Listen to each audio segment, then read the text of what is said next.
বহুত দিনৰ পৰা চিন্তা এটা কৰি আছোঁ। যেতিয়া গিৰিয়েক ঘৈণীয়েক হৈ নতুনকৈ বিয়া পাতে নহয়, বা গাৰ্লফ্ৰেণ্ড বয়ফ্ৰেণ্ডে হওক বিয়া ফিক্স হৈ থকা, বাহিৰত ফুৰিবলৈ গুচি যায়গৈ। ভাবোঁ আমাৰ দেখোন অসমতে ফুৰিব পাৰে, ইমান জেগা আছে, বাহিৰলৈ ইমান পইচা খৰচ কৰি যোৱাতকৈ। এতিয়াহে গম পালোঁ কেছটো।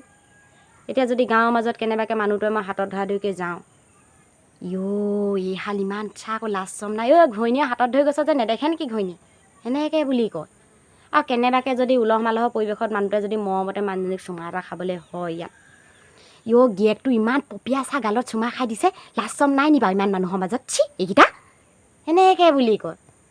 তাৰপিছত কেনেবাকৈ যদি কওঁ কাৰোবাক, বোলে শুনিছেনে আপোনালোকৰ বাইকখনত মই যাব পাৰিম নি বাৰু, আমাৰ গাড়ীখন বেয়া হৈ আছে, সেই মোক লৈ যাওকচোন। ৰাস্তাই পাৰ হৈ যোৱাৰ পিছত ক'ব, ইহঁতৰ লেটি পেটিখন দেখিছ নাই বাৰু, বহুত দিনৰ পৰা চলি আছে। তই গমেই নাপায় নি, মই বহুত দিনৰ পৰাই জানো এইবোৰ চলি থকা কথা। আজি ক'লৈ গৈছে ঠিকনা নাই, কি হ'ব ঠিকনা নাই, সেনেকুৱা কথা।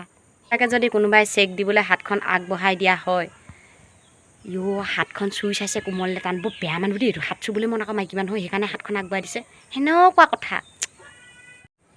কেতিয়াবা সেউজীয়া ঘাঁহনিৰ মাজত একদম নিজকে বিলীন কৰি দিবলৈ মন যায়।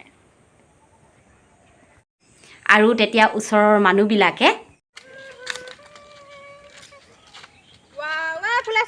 ক'ত বগাই আছে ঘাঁহনি, জোক সোমাব দেখিবি, বলিয়া হৈছে অকণমান, কোনোবা দেখিলে বলিয়া থানা থৈ আহিবগৈ, পাগল হৈছে নকমা, উঠ উঠ। খং উঠিলে জোৰেৰে চিঞৰিবলৈ মন যায় তেতিয়া। আৰু তেতিয়া ওচৰৰ মানুহবিলাকে জহনি কেলে মাটিটো ফালি থৈছে, তেজ খাটি কুকুৰা নিলে নেকি তহঁতৰ, নিলে সপাই এজনী, সেইকাৰণে তেটো ফালি থৈছে, যাওঁচোন। গোটেই সমস্যাবোৰ ওচৰৰ মানুহ হয়, আমাৰ নিজৰ একো সমস্যা নাই নহয়, লোকে খাই মাৰিছে আৰু মোৰতো অকল কৈছোঁ নহয়, নিজৰ একো সমস্যাই নাই, বেলেগৰ আকৌ ইমান প্ৰব্লেম কেলৈ জানো পায়।